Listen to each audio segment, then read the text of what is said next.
वित्त मंत्री श्रीमती निर्मला सीतारमण ने वर्ष 2026-27 का आम बजट संसद में प्रस्तुत कर दिया है। उस बजट में कौन कौन से ऐसे प्रावधान आए हैं जो कि करदाताओं को, कर पेशेवरों को और समाज को, हम तीनों अलग अलग इसलिए बोल रहे हैं क्योंकि जो हम लोग ये चर्चा करेंगे अलग अलग लोगों से भी करेंगे। अभी हम लोग जो है कर पेशेवर बैठे हुए हैं, चार्टर्ड अकाउंटेंट्स हैं, एडवोकेट्स हैं, बाकी आगे और भी लोगों से हम लोग चर्चा करेंगे। तो किसके ऊपर क्या इंपैक्ट आया इसका, उसकी एनालिसिस हम लोग यहां पर करेंगे। स्वागत है मित्रों हमारे YouTube channel a deep dive by Deep Mishra में। और आज हमारे साथ में है कानपुर के वरिष्ठ चार्टर्ड अकाउंटेंट सीए प्रशांत रस्तोगी जी, सीए नितिन सिंह जी और अरुण अहलुवालिया जी। आप सभी लोगों का हमारे चैनल में स्वागत है। और हम आज बजट पर जो आया है वर्ष 2026 का, उस पर हम लोग चर्चा करेंगे और आपसे निवेदन करेंगे कि बजट में क्या क्या प्रावधान आए हैं, अगर हम लोग थोड़ा थोड़ा करके उनकी चर्चा करें, क्योंकि बजट बहुत बड़ा होता है। बजट पूरे देश का होता है और देश का इवन जो विदेशों से भी जो सौदे हो रहे होते हैं, निर्यात के या आयात के, उनको भी इंपैक्ट करता है बजट। तो हर सारी चीजों को इंपैक्ट कर रहा होता है, लेकिन जितना हम लोगों से संबंधित है या जितना हम लोग अभी उसके प्रभाव को समझ पाए हैं, उसको हम लोग अभी चर्चा करेंगे। तो सबसे पहले हम आपसे प्रशांत जी निवेदन करेंगे कि आप इस पर अपनी बात रखें।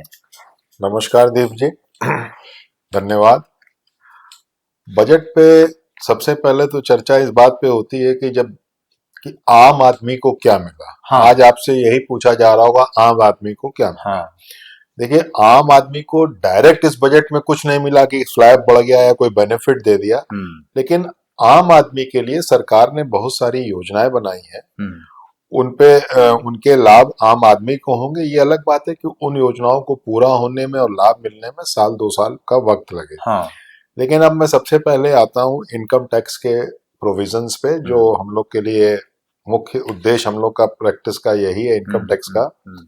सबसे पहले सरकार ने जो टीसीएस के प्रोविजन को सरलीकरण किया है, जिनका उन्होंने टीडीएस और टीसीएस में जहां पहले 5% और 20% लगता था, अब उसको सिर्फ 2% कर दिया है। या आप जैसे एजुकेशन पे के लिए बच्चा आपका बाहर पढ़ रहा है, पैसे भेजना चाह रहे हैं, पहले 5% कटता था, अब आपको उसकी जगह 2% लगेगा। इसी तरह से आप बाहर जाना चाहते हैं परिवार के साथ घूमने, तो कहाँ आपका 20% लगता था, अब उसको 2% लगेगा। ये सरकार का एक बहुत वेलकम मूव है और जिसके लिए सरकार की मैं प्रशंसा करता हूँ।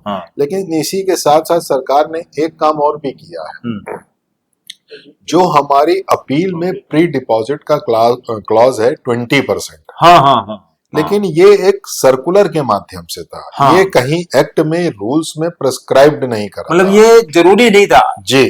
मतलब डिपार्टमेंट इंसिस्ट करता था कि आप जमा करिए, लेकिन लोग इससे इम्यूनिटी मांग सकते थे। जी। लोग इससे स्टे मांग सकते थे कि आप हमारे पास इतना पैसा भी नहीं कि 20% जमा करें। बिल्कुल सही बात कही। अब स्टे की एक तरह से उन्होंने सुविधा खत्म कर दी है। यदि आपको अपील अब फाइल करनी है, क्योंकि एक्ट में आ गया है, तो 10% आपको जमा करना पड़ेगा, मतलब जमा ही करना पड़ेगा जी। जो मेरा जो बाकी 90% का क्या होगा, उसके लिए स्टे एप्लीकेशन लगानी पड़ेगी। उसके लिए आप स्टे एप्लीकेशन ऑटोमेटिक सोमोटो हो जाएगी, ऑटोमेटिक हो जाएगी। ये तो एक्ट पढ़ने से पता लगेगा।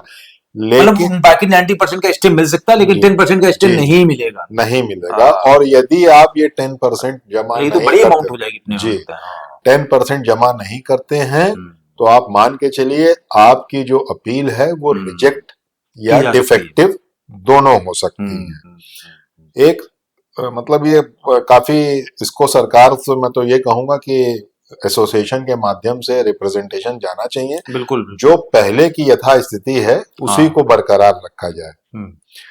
दूसरा, गवर्नमेंट ने काम बहुत अच्छा किया है कि अगर आप रिवाइज रिटर्न फाइल करना चाहते हैं, तो अभी 24-25 फाइनेंशियल ईयर के लिए आप 31 दिसंबर तक फाइल कर सकते थे। उसके अगर आगे आपको फाइल करना है तो आपको अपडेटेड रिटर्न फाइल करना होगा। उसके लिए अब उन्होंने एक आपको रिवाइज रिटर्न की फैसिलिटी दे दी है। उन्होंने कहा एक नॉमिनल फीस के साथ। अब वो फीस तो जब एक्ट आएगा तब पता लग जाएगा, तब होगा। इसी तरह इन्होंने एक छोटे इन्वेस्टर फॉरेन में जो असेसी हैं, उनके लिए एक बहुत अच्छी व्यवस्था की है कि यदि आपके पास कोई फॉरेन में एसेट है जिसकी कीमत 20 लाख रुपए तक है, हाँ, उसको इस बजट के लागू होने से 6 महीने के अंदर डिस्क्लोज कर दें। डिस्क्लोज करते हैं, इम्यूनिटी एक तरह से ग्रांट कर दी है।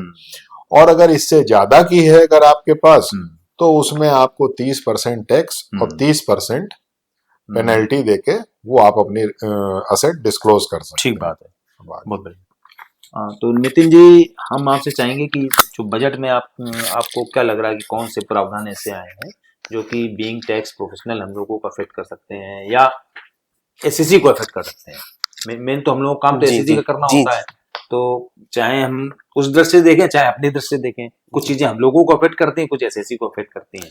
तो इस संबंध में एक तो प्रोविजन जो मुझे मिला है वो इनकम टैक्स के नॉन ऑडिट केस का है। हाँ, नॉन ऑडिट केस की जो फाइलिंग की डेट होती थी वो 31 जुलाई होती थी। ठीक बात है। ठीक है, तो आज जो निर्मला जी ने बोला है कि ITR 1 और 2 जिनका जाता है इंडिविजुअल्स का, हाँ, उनकी नॉन बिजनेस केसेस में उनकी ड्यू डेट 31 जुलाई रहेगी। ठीक बात है। और other than non audit case जो ट्रस्ट के हैं या बिजनेस केस जिन पे ऑडिट नहीं होना है, हाँ, जिन पे ऑडिट नहीं होना है उसके डेट आपकी बढ़ा के 31 अगस्त कर दी। 31 अगस्त कर दी गई। टैक्स ऑडिट का एक्स्ट्रा कर दिया गया। टैक्स ऑडिट की डेट में हालांकि कोई चेंजेस नहीं है, लेकिन जिसका ऑडिट नहीं होना है, मतलब अब 3 डेटें हो गई, 31 जुलाई, 30 सितंबर। जी जी, ठीक बात। और एक आपका आया है इसमें जो नॉन रेजिडेंट होती है, अगर वो प्रिजम्पटिव बेसिस पे अपना टैक्स जमा करते हैं, तो उनके ऊपर मैट की एप्लीकेबिलिटी को खत्म कर दिया गया है। एक इनडायरेक्ट टैक्स में कस्टम पे भी आया है हमारा। इसमें जो 17 ऐसी दवाइयां जो कैंसर पेशेंट्स के लिए है, उन पे बेसिक कस्टम ड्यूटी को भी हटा दिया गया। तो ये भी एक बड़ा राहत देखा जा सकता है। सस्ती हो जाएंगी। जी, दवाई जो कैंसर पेशेंट्स की है वो सस्ती हो जाएंगी। ठीक बात है। अरुणवाला जी, आपको क्या लगता है कि कौन से ऐसे प्रावधान आए हैं जिनसे कि अफेक्ट पड़ना है अपने लोगों पर या अपने करदाताओं जो अपने क्लाइंट्स होते हैं? किसी भी देश में बजट इसलिए बनाया जाता है कि हम फ्यूचर प्लानिंग आगे आने वाले समयों में क्या करें। ठीक बात। और हमेशा सरकार फ्यूचर का ही होता है। सरकार की दुर्दशा ये देखती है कि हम किस ग्रुप के लिए मेहनत कर रहे हैं। अब इन्होंने इस टारगेट रखा कि हम यूथ को स्ट्रेंथ करें, तो उसके लिए पढ़ाई से रिलेटेड और दवाइयों से रिलेटेड कैसे केयर कर पाएंगे, इसमें बहुत अच्छा इस गवर्नमेंट का लगातार प्रयास रहा है। और इन्होंने जैसे ट्रस्ट बनाते हैं हम लोग की अपनी सुविधा करें कि ट्रस्ट में प्रॉपर्टी रहे, तो इन्होंने ये बहुत अच्छा रखा है कि हम किताबें ना भी रखें, हम उसको उस पर पेनाल्टी हम नहीं लगाएंगे या किसी सजा नहीं देंगे हम उसको और सुविधा देंगे। अगर टीडीएस भी होता है तो उसको प्रोसीजर में ला के उसको भी अवॉइड करेंगे। ठीक बात है। और अगर कोई भी अंडर रिपोर्टिंग होती है उसको मौका देंगे कि हम उसको सुधार कर सके या अपना क्लेरिफिकेशन दे। कुछ चीजों में जैसे इन्होंने जो सजा के प्रावधान थे उनको हटा के पेनाल्टी पर लिया। और हमेशा सरकार ने कोशिश करी है कि हमें हर फील्ड में कुछ ना कुछ अच्छा करने की कोशिश, चाहे एग्रीकल्चर हो, चाहे एक्सपोर्ट हो, इंपोर्ट हो, ड्यूटी बेस हो या फिर इनकम टैक्स हो या जीएसटी हो, लगातार प्रोसीजर सुधार हमेशा करती है government. This is very good. ठीक बात। चलिए, आप लोगों से अभी जानकारियां मिली हैं बजट के संबंध में। आगे हमारे साथ और भी हमारे मेहमान जुड़ेंगे, उनसे भी चर्चा करेंगे इसके बारे में। आप सभी लोगों का बहुत बहुत धन्यवाद। अरुण जी, नितिन जी और प्रशांत जी, बहुत बहुत धन्यवाद।